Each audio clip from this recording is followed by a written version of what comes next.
Hello. Life has a way of playing cruel jokes when you least expect it.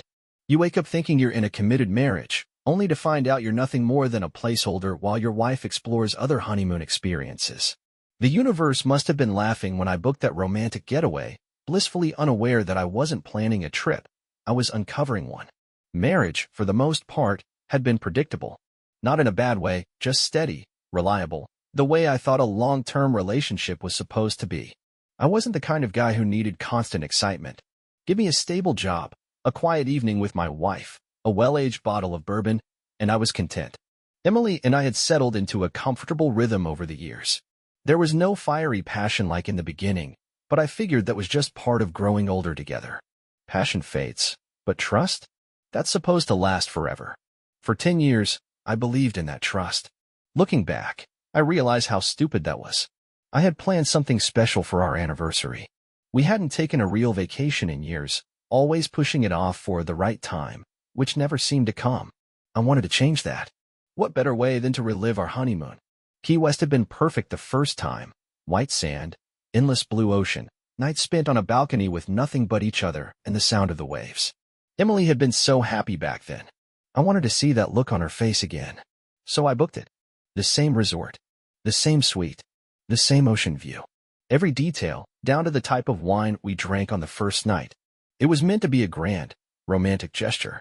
Something to remind us both of what we had. At first, I thought she would be surprised, maybe even emotional.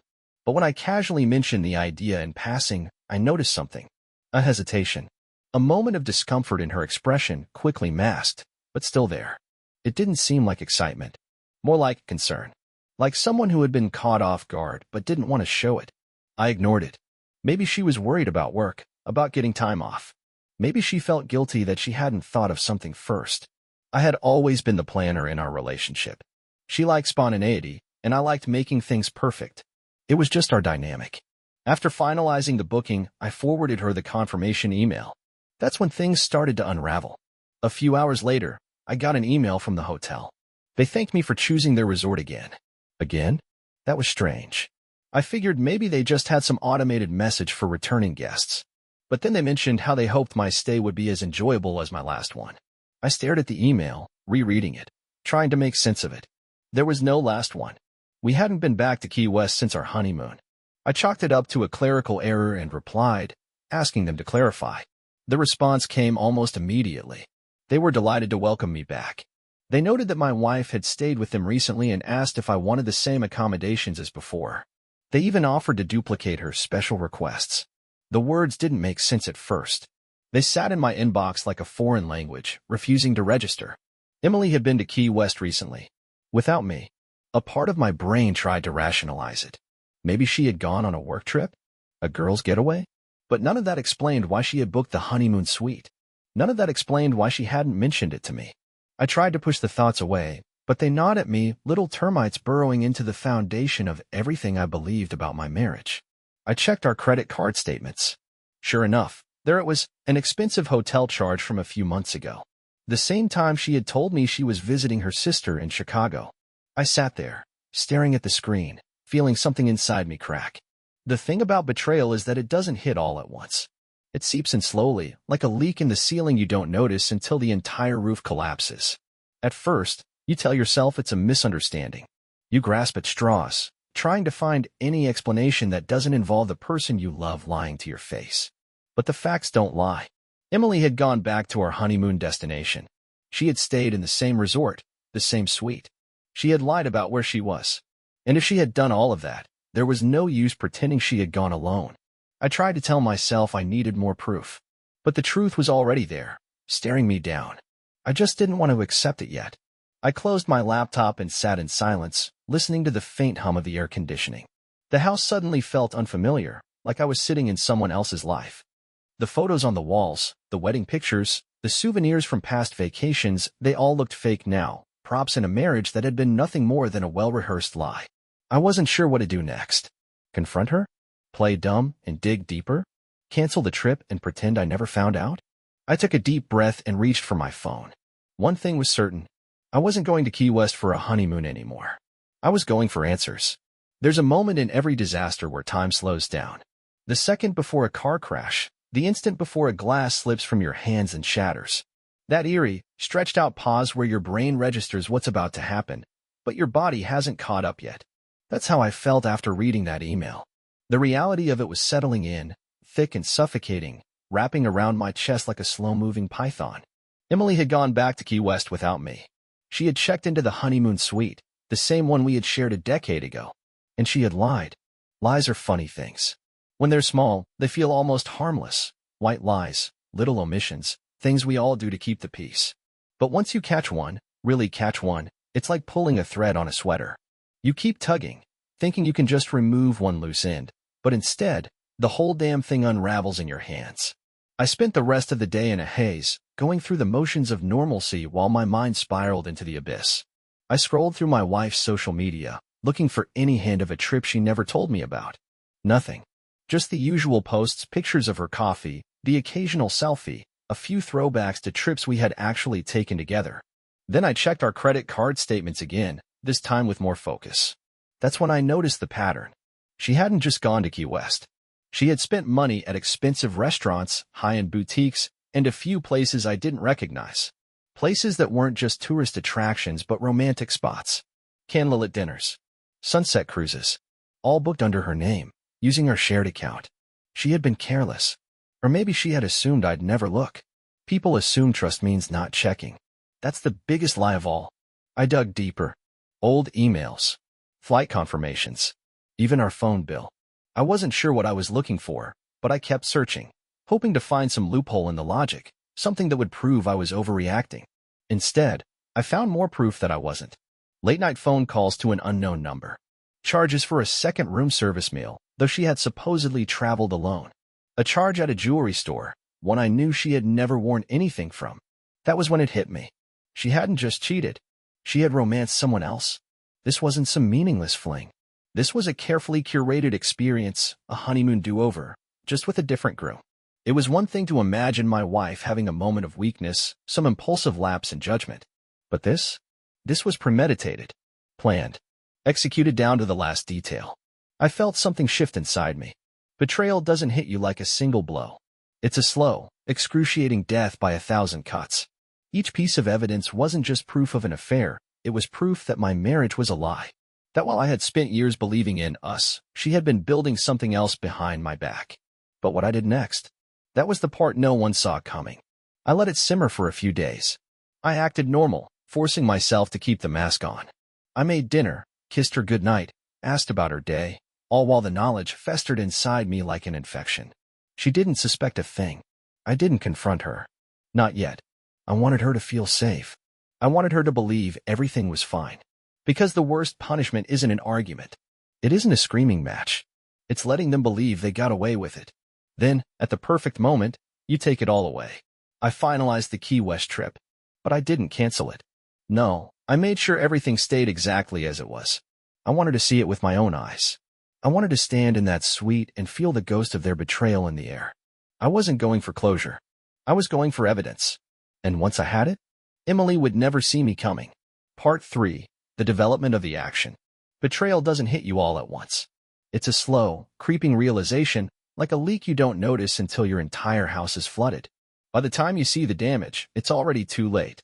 That's how I felt stepping off the plane in Key West, walking through the same airport where my wife and I had once landed, hand in hand, giddy with the excitement of newlywed bliss. Now, that memory felt like a cruel joke. The ride to the resort was quiet. My driver making small talk while I stared out at the ocean, the same turquoise water that once felt like paradise. It didn't feel like that now. The sun was too bright, the air too warm, the scent of salt and sunscreen almost mocking. This wasn't a vacation anymore. This was a crime scene investigation, and I was both the detective and the victim.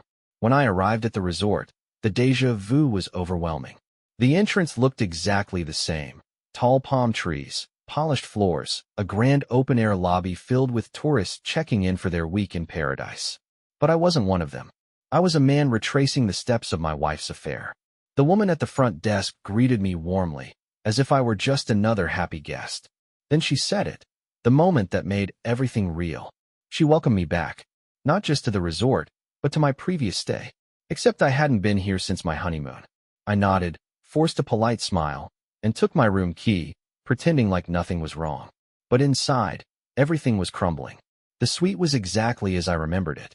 The same crisp white sheets, the same breathtaking view, the same balcony where Emily and I had sat on our first night, watching the sun dip into the ocean, dreaming about our future.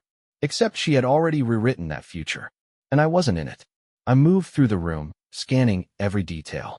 People always leave something behind, no matter how careful they think they are.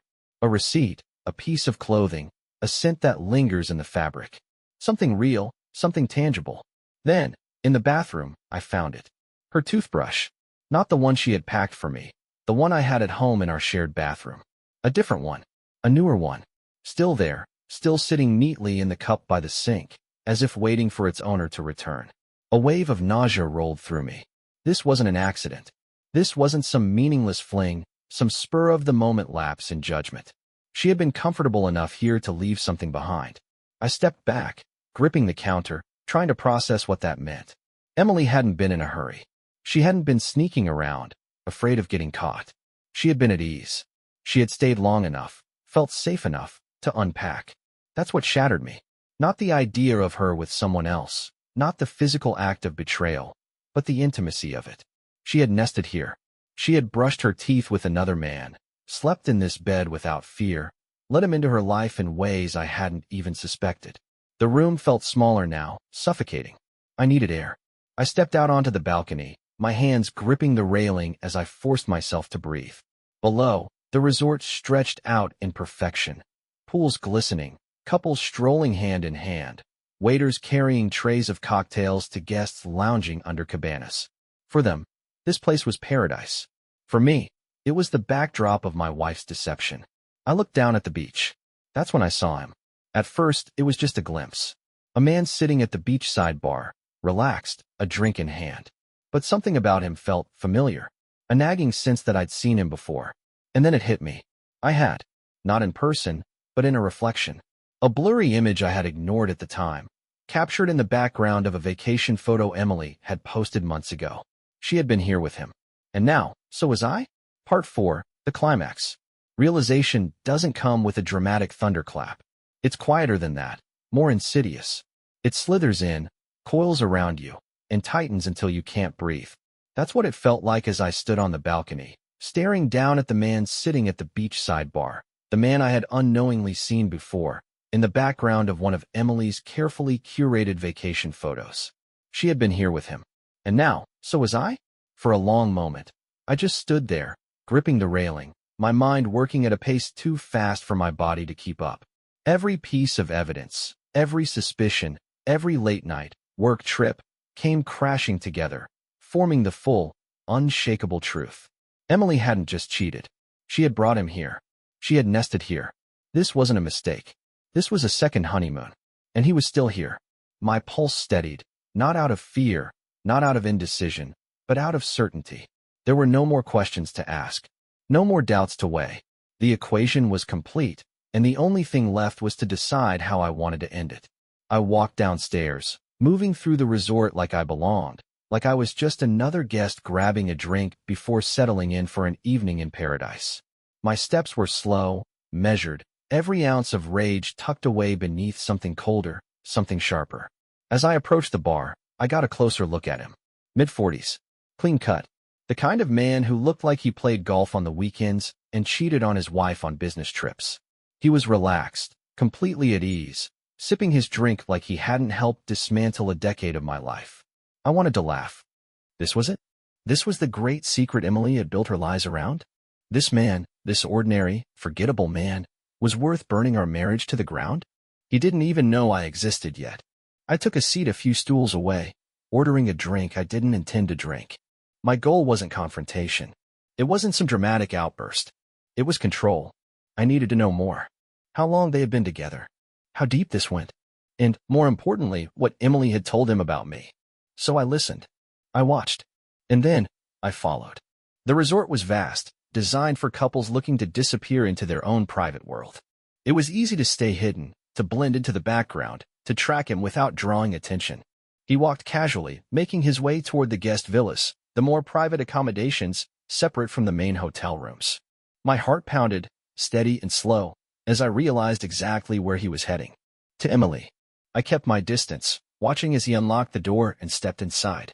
The light flicked on, illuminating the suite, and there she was, Emily, standing barefoot in a dress I had bought her, a glass of wine in hand, smiling at him the way she used to smile at me. It was surreal, watching it unfold like a scene from a movie I never agreed to be in. She had no idea I was there. No idea I had retraced her steps. No idea that her secret wasn't a secret anymore. That was when I made my decision. I wasn't going to storm in. I wasn't going to scream or fight or beg for an explanation. I was going to leave. Quietly. Completely. But not before making sure she knew exactly what she had destroyed. I pulled out my phone, took a picture of the villa's number, the warm light spilling from the windows, the faint outline of her in the doorway. Then, I forwarded it to her. No words. No explanation. Just proof. Then, I turned and walked away. There's something disturbingly peaceful about watching your own life crumble in real time. No rage. No breakdown. Just a slow, steady awareness that nothing you believed was ever real. As I left the bar, the warmth of the night wrapped around me like an embrace I didn't ask for. The resort was alive, couples laughing in cabanas, the smell of grilled seafood drifting through the air, waves rolling onto the shore with an easy rhythm. Everywhere I looked, people were indulging in the fantasy of paradise. But paradise is just a carefully constructed illusion. My path wound past the pools, the beachfront, the villas hidden beneath palm trees. The same path Emily must have walked when she arrived here with him, carefree, believing she was untouchable. Then, in the soft glow of the patio lights, I saw her. Emily stood on the balcony of one of the private villas, a glass of wine in her hand. Her posture relaxed in a way I hadn't seen in years. She was glowing, vibrating with excitement, the kind of energy she once reserved for me. But that was long gone, replaced by something new, something built in the ashes of what I thought was our marriage. The man beside her moved with an ease that made my stomach turn. He wasn't a one-time mistake. He wasn't a fling. He was comfortable here.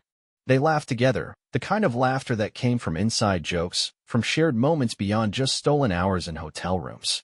I slowed my steps, staying just far enough away to observe without being noticed. Their conversation drifted through the air, careless, unguarded. They talked about me. Emily, with an amused, almost smug tone, spoke about how well I played my role. How predictable I had always been. How I had never once suspected a thing. It was a performance, she had said. And I had performed beautifully. Something in me settled then. A quiet finality. It wasn't just infidelity. It was contempt. She hadn't just betrayed me. She had mocked me while doing it. I reached into my pocket, pulling out my phone. The screen glowed against my palm as my fingers hovered over the camera function. One tap, and the recording began. I didn't rush. I didn't storm forward in blind rage. Instead, I walked steadily, letting my footsteps be heard. The moment Emily saw me, everything shifted. Her body stiffened, her fingers clenched around the stem of her glass, her entire demeanor collapsing in on itself. She knew. Instantly. The man beside her, Jay, took longer to react. He hadn't yet realized that the quiet, unassuming husband he had thought was safely out of the picture was now standing right in front of him, filming the worst mistake of his life. Emily's expression crumbled into panic, her lips parting as if to form an excuse, an explanation, a plea. But there was no explanation for this. I moved the camera, capturing everything, the wine glasses, the setting, the intimacy of it all. Every detail was now evidence. She had built an entire world here, a private little universe where I didn't exist. But reality had come knocking. And I wasn't knocking gently. As I stepped closer, Jay straightened, shifting his stance, finally understanding the weight of the moment. His confidence flickered, replaced by something closer to dread. The camera stayed steady. I kept walking. And with every step forward, I made sure they understood. This wasn't a confrontation. This was a recording. A permanent, undeniable consequence. There's something disturbingly peaceful about watching your own life crumble in real time. No rage. No breakdown. Just a slow, steady awareness that nothing you believed was ever real. As I left the bar, the warmth of the night wrapped around me like an embrace I didn't ask for. The resort was alive, couples laughing in cabanas, the smell of grilled seafood drifting through the air, waves rolling onto the shore with an easy rhythm. Everywhere I looked, people were indulging in the fantasy of paradise. But paradise is just a carefully constructed illusion. My path wound past the pools, the beachfront, the villas hidden beneath palm trees. The same path Emily must have walked when she arrived here with him, carefree, believing she was untouchable. Then, in the soft glow of the patio lights, I saw her. Emily stood on the balcony of one of the private villas, a glass of wine in her hand. Her posture relaxed in a way I hadn't seen in years. She was glowing, vibrating with excitement, the kind of energy she once reserved for me. But that was long gone, replaced by something new, something built in the ashes of what I thought was our marriage. The man beside her moved with an ease that made my stomach turn. He wasn't a one-time mistake. He wasn't a fling. He was comfortable here. They laughed together, the kind of laughter that came from inside jokes, from shared moments beyond just stolen hours in hotel rooms. I slowed my steps, staying just far enough away to observe without being noticed. Their conversation drifted through the air, careless, unguarded. They talked about me.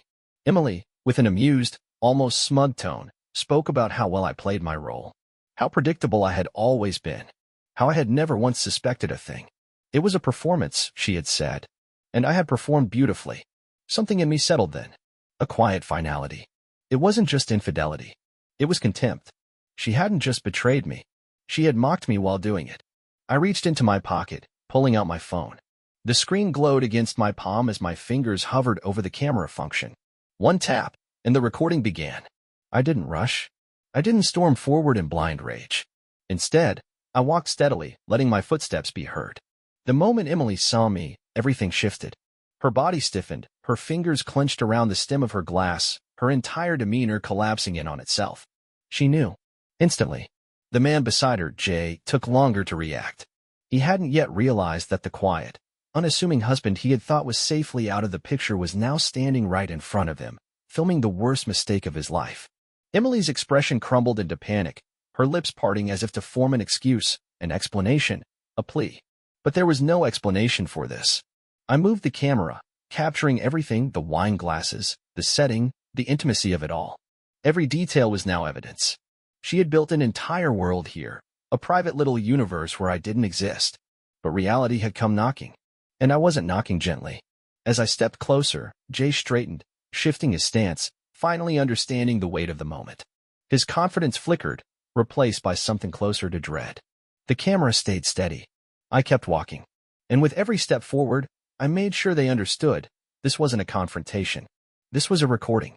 A permanent, undeniable consequence. Revenge isn't about anger. It isn't about screaming or breaking things or some dramatic public meltdown. Real revenge is cold. Precise. It's the art of letting someone ruin themselves while you simply step aside and let the world see them for who they are. As I stood there, phone in hand, recording the final masterpiece of Emily's betrayal, I felt something unexpected: freedom. Not grief. Not heartbreak. Just a profound, absolute release. She had spent months, maybe years, curating this fantasy, weaving a double life in the shadows of our marriage. She had mocked me, ridiculed me, played me for a fool. But the best part of playing the fool? No one ever sees it coming when you turn the game around. I walked away before she could react, before she could lunge forward with her desperate explanations, her half-baked lies, her trembling apologies. I didn't need to hear them. I already had everything I needed. I spent the night executing my plan, the one that had formed the moment I saw that resort confirmation email. The pieces were already in place. I just had to set them in motion. First, the financials. Emily had unknowingly funded her own downfall. Every hotel stay, every expensive meal, every business trip had been paid for with our joint account. I had the receipts, the credit card statements, the transactions timestamped with absolute clarity. I drained that account. Every last cent. Then, I made sure she would pay for it. Every bill, every charge in her name, redirected to her personal account. The luxurious little world she had built with her lover? Funded entirely by her now. Next, her job. Emily had always prided herself on her pristine image. Her office persona was built on trust, on responsibility, on being a woman with integrity. I sent an email, just a simple, polite message to her boss. Attached were copies of her work trip expenses, detailing how much company time and money had been spent in hotel suites and candlelit dinners with a man who wasn't her husband. Would it get her fired? Maybe. Would it destroy her reputation in an industry where credibility was everything? Absolutely. Then, her social world. I had no interest in blasting my personal life all over the internet like some scorned reality show contestant, but I didn't need to. All I had to do was let the truth slip into the right hands. A few anonymous messages. A couple of forwarded pictures. A carefully crafted email to her parents, concerned, heartfelt, the tone of a husband who had just discovered the truth and didn't know how to handle it. By morning, it was everywhere. Her family, our friends, her colleagues, even her lover's wife. Yes, his wife. Jay wasn't the freewheeling bachelor he had pretended to be. He had a family, a wife, kids, a whole separate life built on the same kind of deception Emily had mastered. She had thought she was untouchable, that she could rewrite reality to fit her desires, that there would be no cost. But reality always collects its debts. I left the resort before sunrise, my bags packed, my phone buzzing with missed calls, desperate messages that I didn't bother reading. My flight home was peaceful, the first real peace I had felt in months. When I finally turned my phone back on, I saw what I had expected. Emily's world was in shambles. She had lost her job. Her family wasn't speaking to her. Jay's wife had publicly exposed him, and in the fallout, his own professional life had collapsed. And then there was the money. She had tried to access our accounts. She had tried to fix it. But there was nothing left. No savings. No safety net. No future. The last message she sent was short. Why would you do this? I didn't reply. I didn't need to. She had done it to herself. Bye-bye.